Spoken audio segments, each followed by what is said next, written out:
아담과 하와는 하나님께서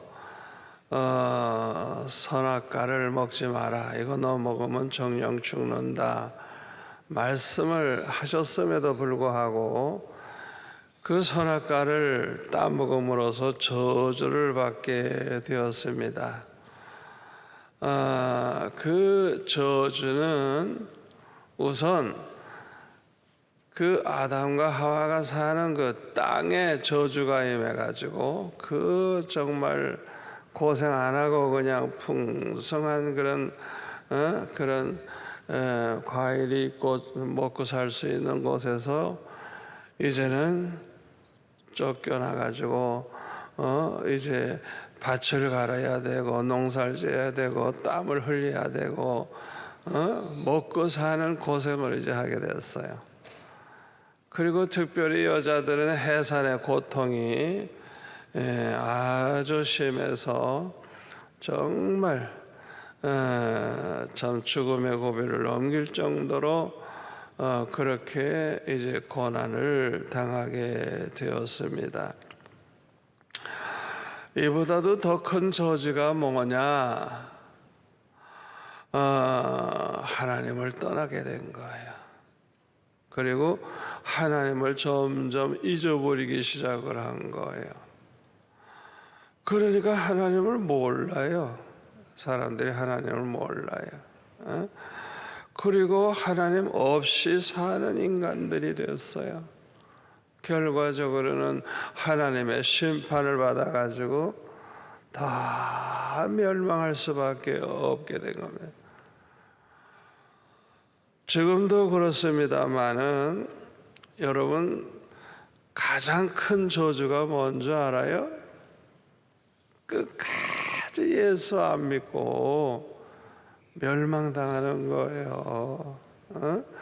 다른 고생은 다 해도 좋은데 예수 믿어 구원받게 되면 비록 이 세상에서는 고생했지만은 그 천국에 가서 영생복락을 누리면서 영원히 잘 살 수 있는데 예수를 안 믿는 거예요. 안 믿는 거예요. 기어코 안 믿고 그냥 그대로 죽어버리는 거예요. 이게 아주 참 저주라고 할 수가 있습니다.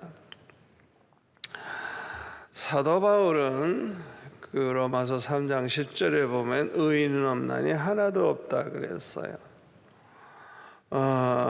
그리고 죄의 삭은 사망이라고 로마서 6장 23절에.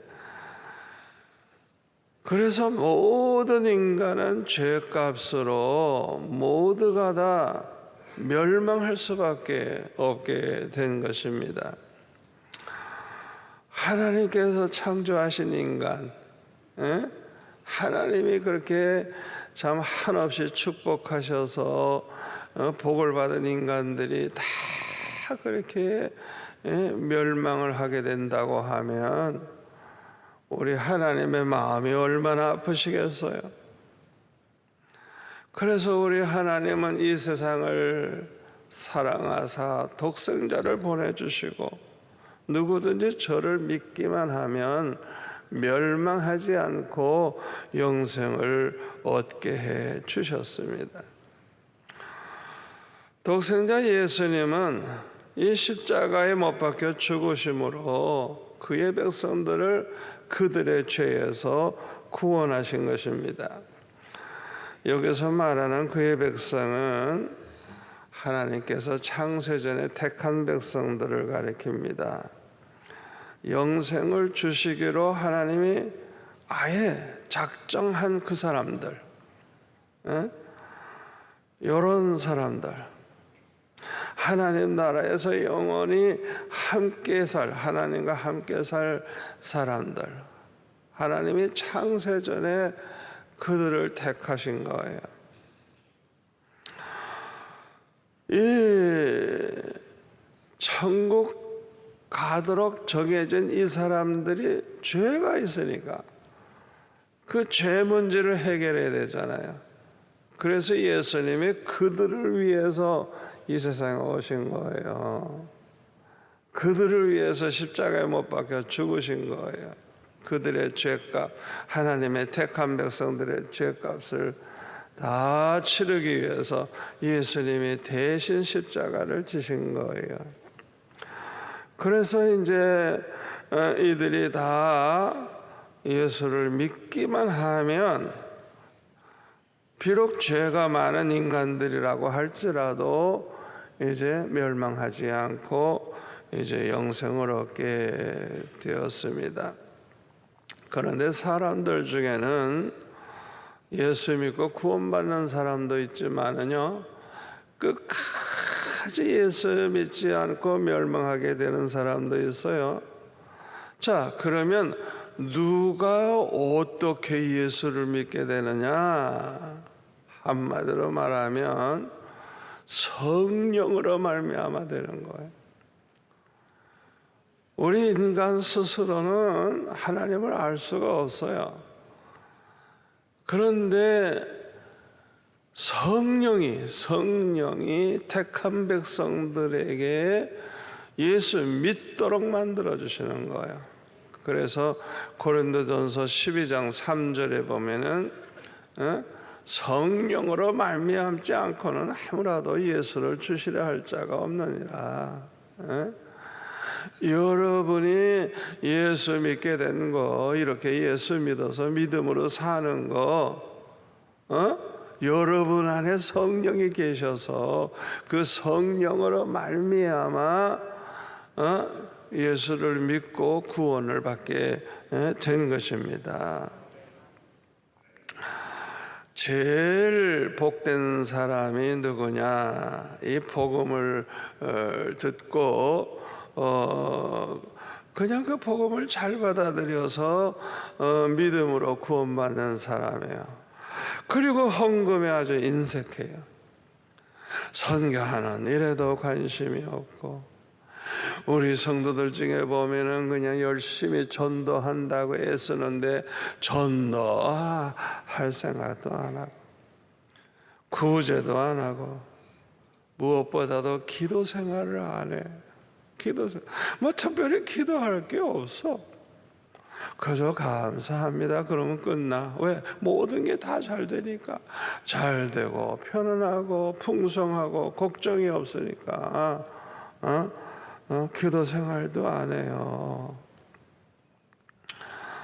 여러분, 우리가 그렇게 될까 봐 부자 안 되게 하는 걸. 여러분들이 내 이 설교 듣고 정신을 바짝 차리세요. 이런 인간 안 되도록. 그러면 하나님이 안심하고 축복하세요. 그냥. 왜?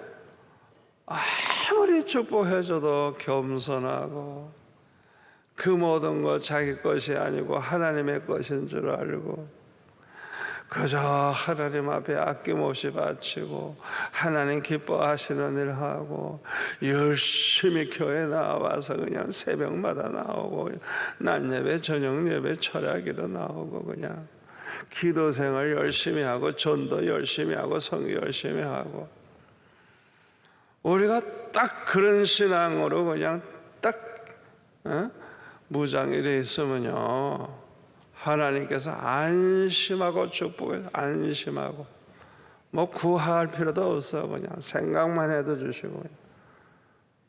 왜? 그 삶 자체가 하나님을 아주 기쁘시게 해드리면서 사니까. 여러분, 그런 사람들은요 그렇게 뭐 몸부림쳐 기도 안 해도요 그냥 응답이 너무 빠른 거예요. 그냥 어떤 때는 아침에 생각했는데 그냥 한 10시쯤에 이루어지고, 그냥 희한한 거예요. 희한한 거예요. 여러분 모두가 다 그렇게 되기를 바랍니다. 또 죄 짓는 것이 습관이 돼가지고 자꾸 반복하는 사람도 있어요. 그냥 그 죄 짓는 게 습관이 돼가지고 그냥 자꾸 반복을 해. 전도서 8장 11절에 보면 악한 일에 관한 징벌이 속히 실행되지 아니하므로 인생들이 악을 행하는데 마음이 담대하도다. 잘못할 때마다 그냥 그 시간에 그냥 하나님이 쳐버리면 두려워서라도 어떻게 함부로 죄를 범하겠어요. 그런데 하나님은 그냥 속히 그렇게 징벌을 하시질 않아요. 회개할 기회를 주시고 기다리세요. 그게 하나님의 자비하심이거든요. 제일 어리석은 인간이 뭐예요? 얻어 터져야 정신 차리는 사람. 제일 지혜롭고 복 있는 사람 누구예요? 매 맞기 전에 깨닫고, 이렇게 설교 말씀 들을 때 깨닫고 미리 회개하고 미리 죄를 끊어버리는 사람, 그 제일 지혜롭은 사람, 복 있는 사람이에요. 밤낮 얻어 터져야 정신 차리는 사람. 아이고, 그냥 밤낮 상처투성이고 얻어 터진 그 매맞은 자리고, 얼마나 그냥 얻어 터지는지. 어떤 사람은 큰 죄를 범하면서도 그에게 임할 하나님의 진노가 얼마나 무섭다는 걸 모르고 계속 죄를 범하는 사람도 있습니다. 이럴 때 하나님께서는 사랑하는 자녀들에게는 반드시 징계를 하세요. 그걸 절대로 그들은 내버려 두질 않아요. 그래서 이 징계를 통해서 죄를 깨닫게 하시고 회개케 하시고 하나님 앞에 돌아오게 하십니다. 그래서 오늘 보면 10절에 보면 뭐라 그랬어요? 그들은 잠시 자기의 뜻대로 우리를 징계하였거니와 오직 하나님은 뭐라고 그랬어요? 우리의 유익을 위하여 그의 거룩하심에 참여하게 하시느니라. 하나님께서 사랑하는 자를 징계하시는데 유익하게 하기 위해서, 그 징계가 우리에게 손해를 주는 게 아니라 많은 유익을 주는 거예요. 무엇보다도 하나님의 거룩하심에 참여케 하신다. 하나님의 그 거룩함을 이제 닮아가게 되는 것이죠.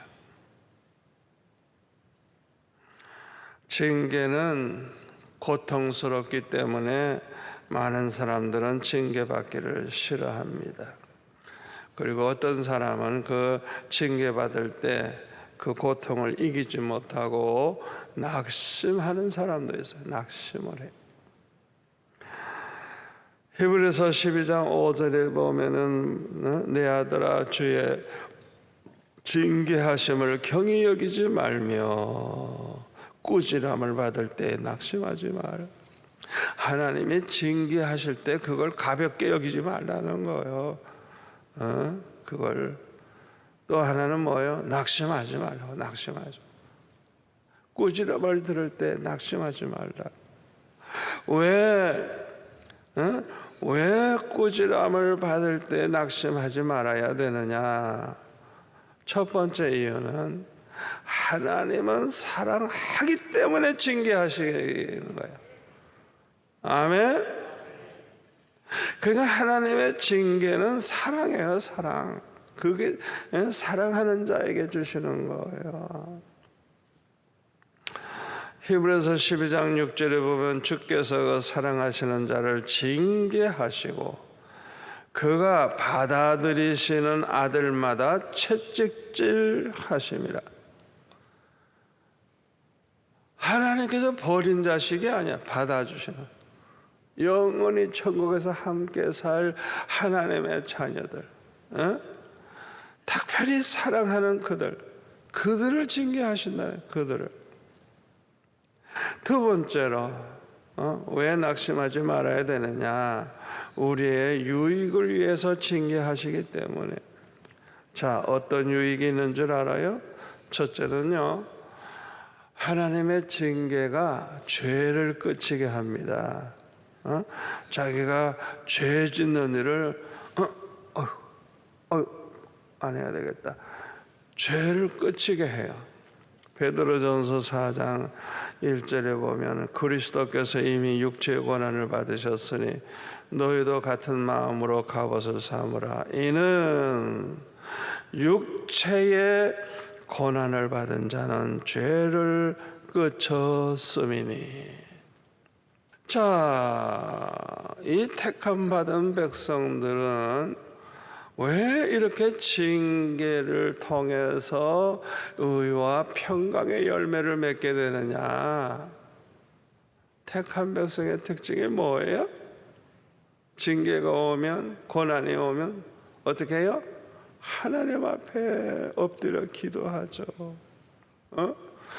왜? 절대주권을 가진 하나님이 나에게 이 어려움을 주셨다는 걸 알기 때문에 해결도 그 하나님이 해결해 주셔야 되는 거 아니에요? 그러니까 택함 받은 백성의 특징이 뭐예요? 징계가 오면 내가 정신 차려 기도해야 되겠다. 하나님 앞에 기도로 해결하려고 그러고, 죄가 깨달아지면 그냥 죄를 회개하고, 그래서 이 사람은 결국에는 의와 평강의 열매를 맺게 되는 것입니다. 택함 받은 자는 징계가 오면 반드시 회개를 해요. 회개.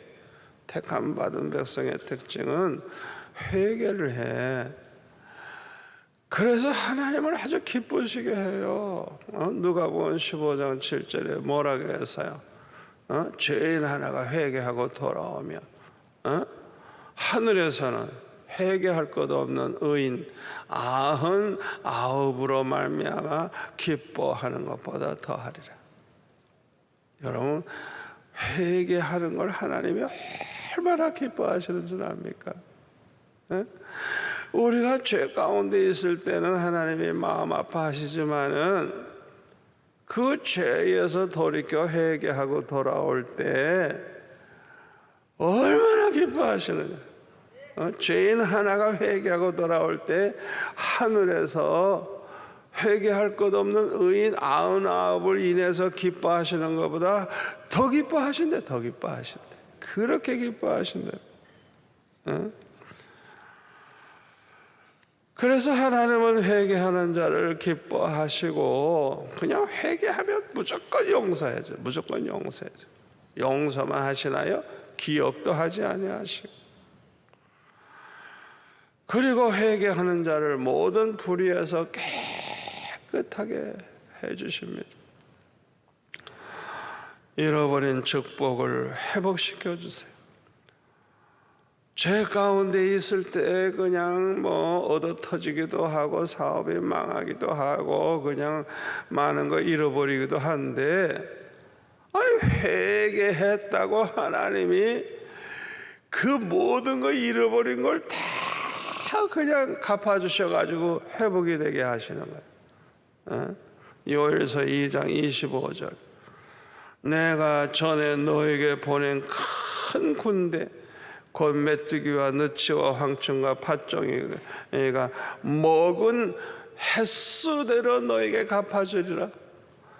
이야, 이스라엘 백성들이 하나님 떠나가지고 사신우상 섬기고 그렇게 하다가 그냥 하나님의 메뚜기 재앙, 황충의 재앙, 그런 재앙으로 그냥 완전히 다 망했었는데, 회개하고 돌아오니까 그 모든 걸 갚아주시겠대요. 글쎄, 여러분 이 말씀을 믿으시기를 바랍니다.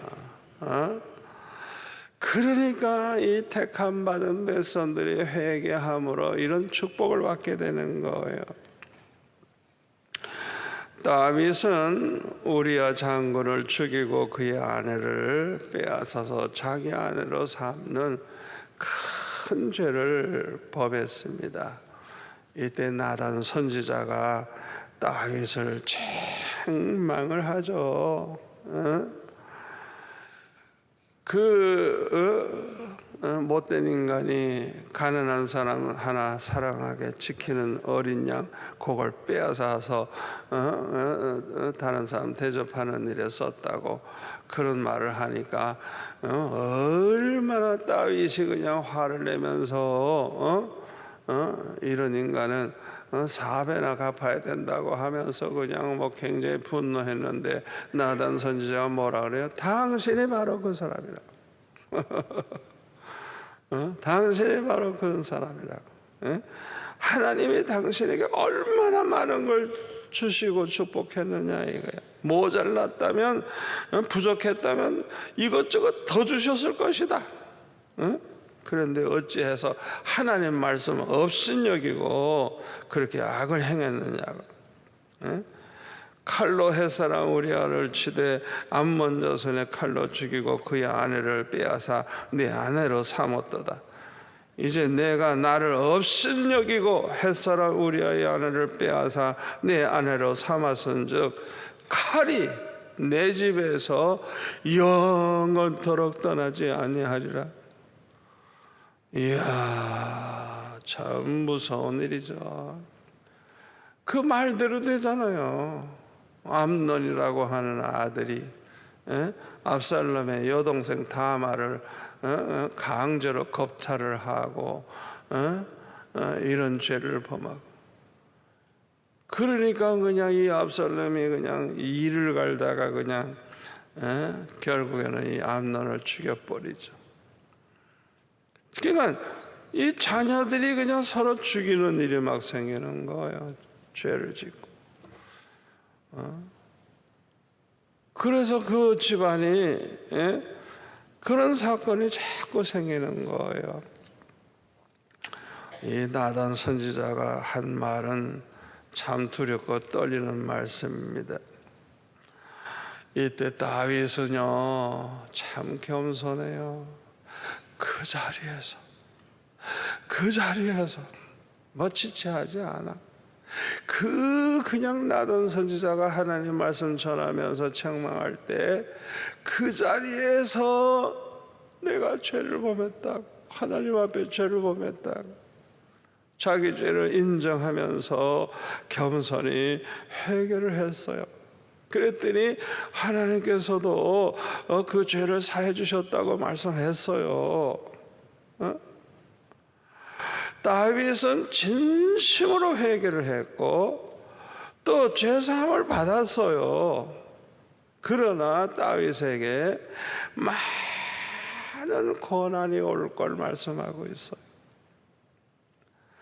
아니 왜 죄를 사해 주셨는데도 많은 고난을 당하게 하셨을까? 그 이유를 우리가 알아야 돼요. 여러분, 우리가 한번 어떻게 죄를 범하는 것보다 타락된 죄악의 근성이 우리 속에 남아있는 게 이게 더 큰 문제예요. 더 큰 문제예요. 그 인간 자체가 아주 그냥 그 타락의 근성이 있어. 여러분, 이 타락의 근성, 이 죄악된 근성, 요게 없어지지 아니하면요 결국은 또 죄를 범하고 또 죄를 범하고 회개했다가 또 죄를 범하고. 그러니까 다윗이 회개는 했지만은 그 근성은 남아 있어요 아직. 그러니까 용서했다고 그래서 그냥 두시는 게 아니라 많은 징계를 하셔요. 징계. 고난을 통해서 이 나쁜 근성이 없어지도록 다윗을 사랑하시는 하나님이 여러 가지 방법으로 징계를 하신 것입니다. 다윗이 이렇게 많은 고난을 당할 때 그 고난이 굉장히 컸을 거예요. 그러나 이 징계를 통해서 아픔은 되지만은 성경을 보면 다윗은 점점 더 겸손해지고 점점 더 거룩해지고 정말 하나님이 보실 때 거룩한 자로 변화되는 걸 볼 수가 있어요. 압살롬이 반란을 일으켜가지고 다윗이 이제 신하들과 함께 도망을 갈 때 사무엘하 16장에 보면 그 사울의 그 친족 중에 시므이라고 하는 사람이 막 따라오면서 돌을 던지면서 저주 악담을 합니다. 피 흘린 자여 사악한 자여 가거라 가거라. 사울의 족속의 모든 피를 여호와께서 내게로 돌리셨도다. 그를 이어서 내가 왕이 되었으나 여호와께서 나라를 내 아들 압살롬의 손에 넘기셨도다. 보라, 너는 피를 흘린 자이므로 화를 자초하였느니라 하면서 그냥 막 저주 악담을 하는 거예요. 이때 수라의 아들 아비새가 그냥 저거 당장 가서 죽여버리겠다고. 그때 뭐라고 말합니까? 수라의 아들들아, 내가 너희와 무슨 상관이 있느냐? 그가 저주하는 것은 여호와께서 그에게 다윗을 저주하라 하심이니 내가 어찌 그리하였느냐 할 자가 누구겠느냐 하고, 또 다윗이 아비새와 모든 신하들에게 이르되 내 몸에서 난 아들도 내 생명을 해하려 하거든 하물며 이 베냐민 사람이랴. 여호와께서 그에게 명령하신 것이니 그가 저주하게 버려두라. 혹시 여호와께서 나의 원통함을 감찰하시리니 오늘 그 저주 때문에 여호와께서 손으로 내게 갚아주시리라. 이야, 참, 이 다윗이 이렇게 성자 같은 정말 거룩한 하나님의 종으로 변화되는 걸 볼 수가 있어요. 결국 다윗은요, 참 축복을 많이 받았어요. 첫째로는 열왕기하 15장 5절 말씀대로 우리아의 일 외에는 평생 하나님 앞에서 정직하게 살았다고 성경에 기록될 수 있는 그런 사람, 한 가지 사건 빼놓고는 평생, 그리고 하나님께서 명하신 일은 어긴 일이 없었다. 성경이 그렇게 다윗을 인정하는 거예요. 두 번째로는 사도행전 13장 22절 23절에 보면은 이새의 아들 다윗을 만나니 내 마음에 합한 사람이라, 내 뜻을 다 이루리라. 하나님의 마음에 꼭 드는 사람이라는 거예요. 자, 그 많은 고난, 그 많은 징계를 통해서 결과가 이렇게 된 거예요. 그러니까 이 다윗도 죄악의 근성이 남아있다면 또 죄를 범하고 또 죄를 범하고 또 그럴 수 있는데, 그 징계가, 그 고난이 그로 하여금 더 하나님 앞에 부르짖게 하고 그러다 보면 은혜 받게 하고 점점 더 하나님 앞에서 정직해지고 또 아주 하나님의 마음에 합한 사람으로 변화가 되는 이런 축복을 받았습니다. 야곱의 11번째 아들인 요셉은 야곱이 가장 사랑하는 아내 라헬을 통해서 낳은 아들이죠. 그러니까 이 야곱이 그냥 이 늦게 얻은 이 아들을 얼마나 사랑했는지, 그냥 요셉은 어렸을 때보다 채색 옷을 지어 입혀가지고 그냥, 아니 그 아들들이 그렇게 많은데 이 요셉을 특별히 그렇게 사랑하는 거예요. 그러니까 자연의 시기 질투가 생기죠. 아버지가 자꾸 요셉만 저렇게 하니까 형들이 얼마나 화가 나겠어요. 더군다나 요셉은 어떤 버릇이 있었느냐, 형들이 잘못한 거 있으면 아버지한테 가서 고자질을 해. 형들이 이렇게 했어요, 이렇게 했어요. 이야, 그러면 그냥 야곱이 그냥 그 아들을 불러다가 야단쳤겠죠. 그러니까 이 얼마나 얄미워요. 요셉이 그 고자질을 자꾸 하니까. 그러니까 형들은요, 요셉을 얼마나 미워해서요? 아주 죽이고 싶을 정도로 미워했어요. 아주 죽이고 싶을 정도로. 그냥 저거 그냥 죽여버려야죠. 그런 마음이 생길 정도로 그렇게 미워했어요. 자, 이 요셉의 문제가 뭡니까? 첫째가 교만해요. 교만. 자꾸 형들을 판단하고 정죄하고 이렇게 잘못됐다 자꾸. 여러분, 우리가 이거 조심해야 돼요. 우리도 모르는 사이에 그런 습관이 있는 거예요. 자기가 잘못된 건 생각 안 해. 다른 사람만 보고 아이고 저 사람 저거 잘못됐다, 아이고 저 사람 고약하다, 자꾸 이렇게 다른 사람을 판단하고 정죄하는 거, 이게 보통 교만한 행동이 아니에요. 아주 하나님이 이거 미워하시는 겁니다.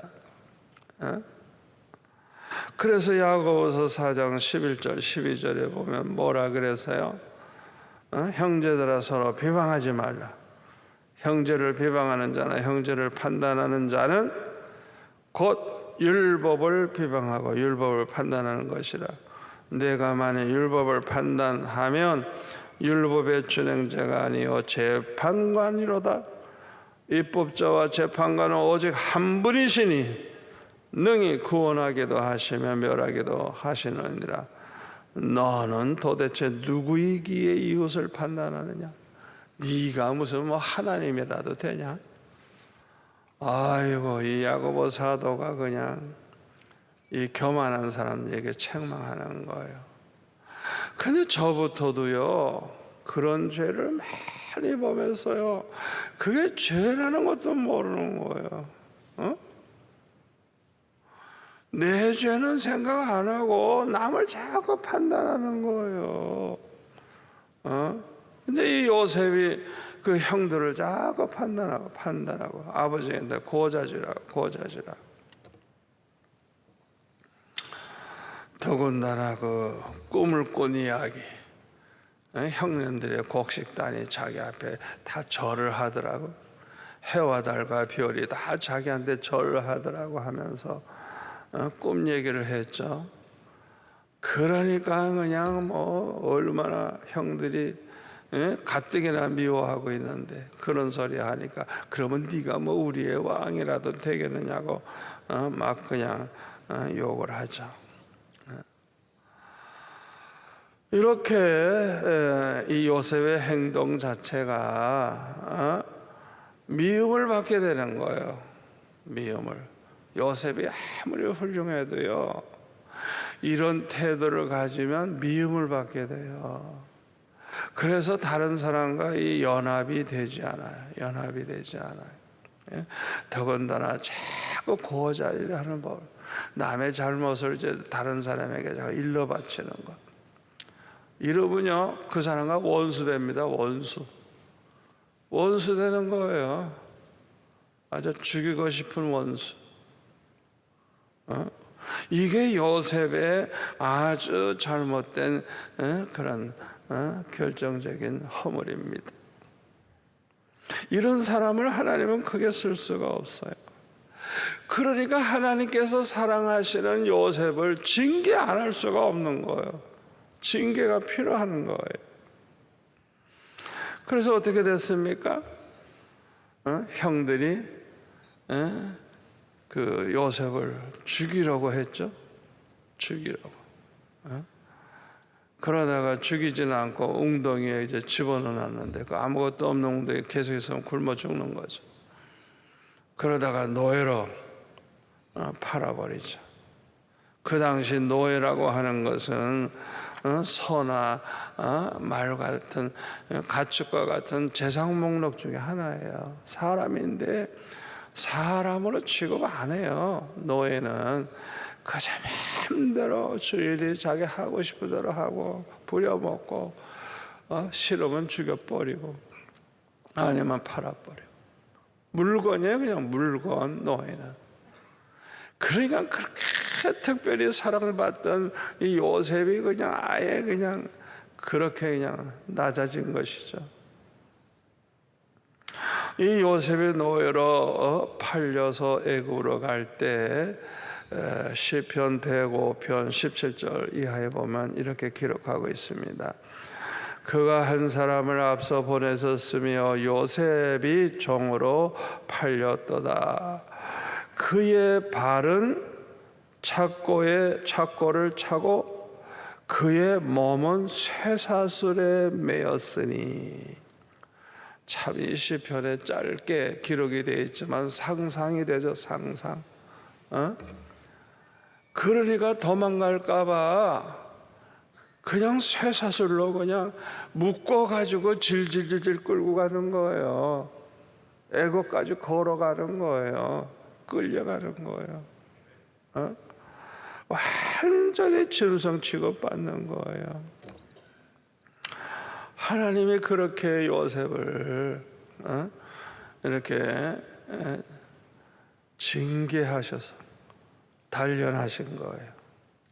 그러니까 그 당시에 요셉이 얼마나 고통을 당했을까 능히 상상할 수가 있는 거예요. 요셉은 이 고난을 거치는 동안에 변하여 새 사람이 되는 걸 볼 수가 있어요. 첫째로는 하나님이 요셉과 함께 하심으로 범사에 형통했다 그랬어요. 하나님이 함께 해주시는 복은요, 믿음의 조상 아브라함과 이삭과 야곱이 받은 복이에요. 언제나 하나님이 함께 해주셨어요.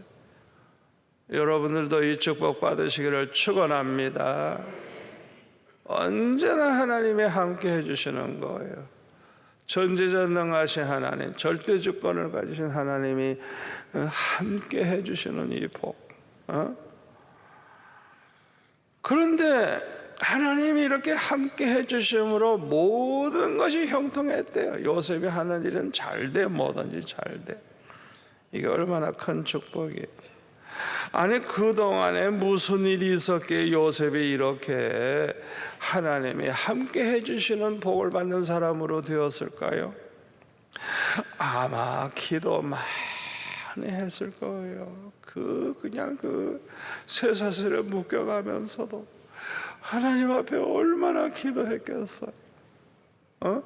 또 그동안 형들의 마음을 아프게 했던 거, 그 형들의 입장을 생각해 볼 때 얼마나 화가 났을까. 자기 잘못도 생각하면서 회개도 철저히 했을 거예요. 여러분, 누구든지 이 요셉과 같이 하나님 앞에 회개하면요, 하나님은 죄사함만 받게 하지 않아요.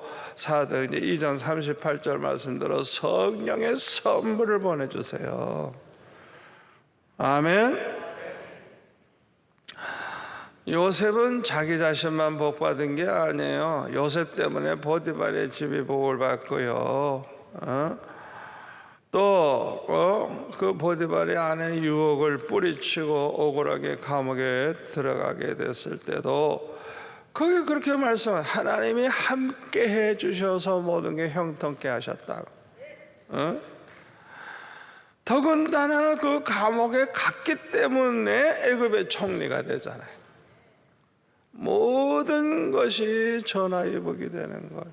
모든 것이 합력하여 선을 이루게 되는 거예요. 아멘. 그래서 요셉 때문에 이스라엘 민족이 고센 땅에서 번창해가지고 그냥 몇백만 명으로 늘어나 버리잖아요. 큰 민족으로 그렇게 축복을 받죠.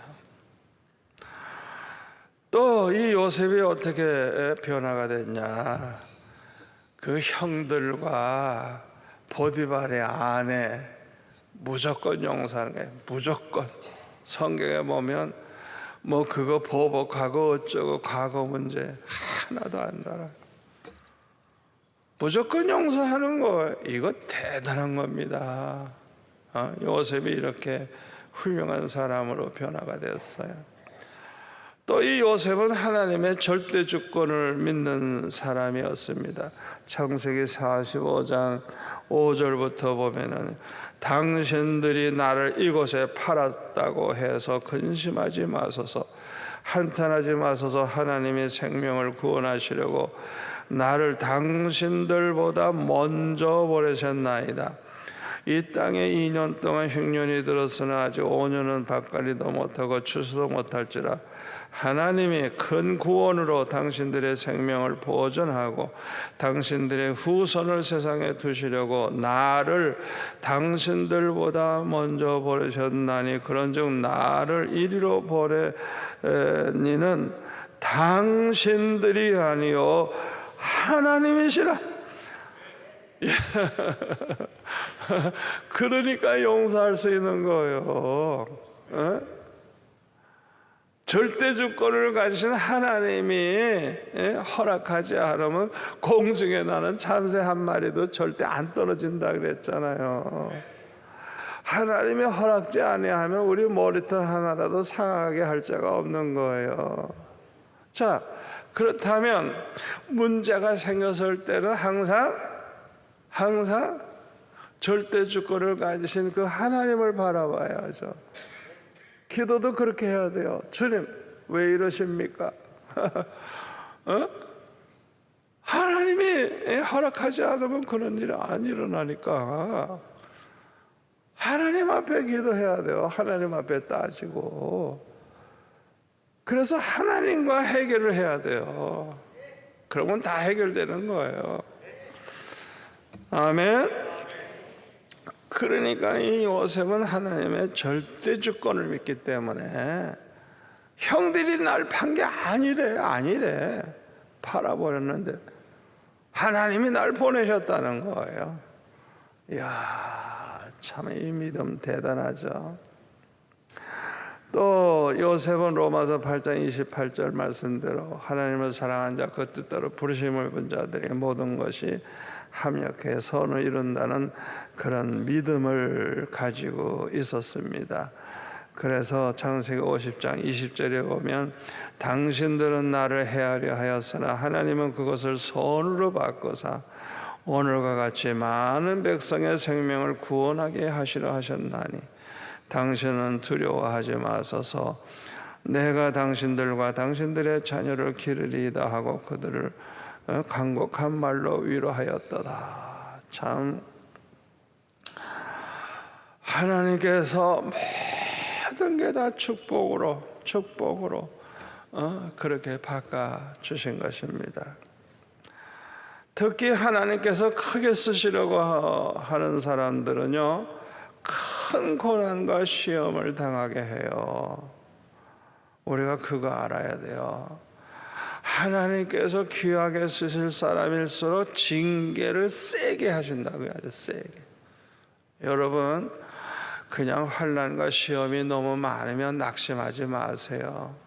낙심하지 마세요. 고린도전서 10장 13절에 보면 사람이 감당할 시험 밖에는 너희가 당한 것이 없나니. 우리가 감당할 수 있는 시험만 하나님이 허락하신다는 거예요.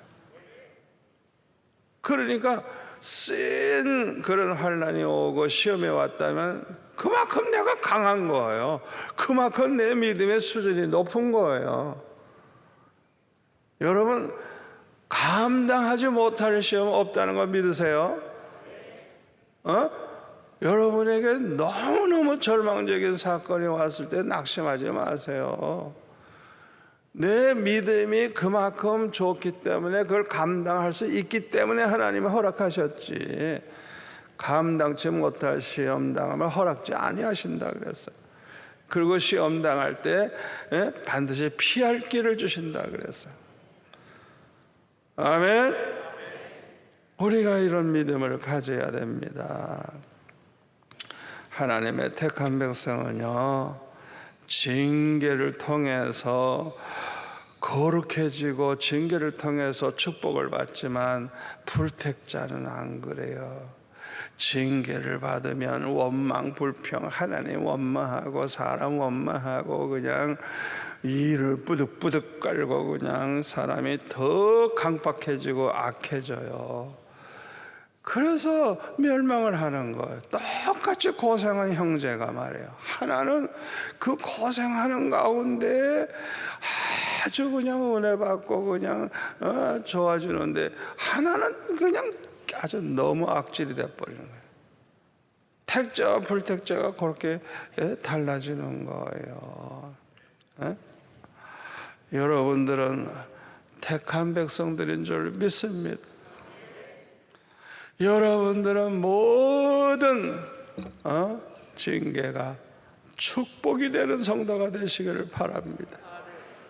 앞으로 어떤 고난이 와도 어떤 어려움이 와도 그것으로 말미암아 더 거룩해지고 더 귀한 일꾼이 되고 더 큰 축복을 받으시기를 축원합니다.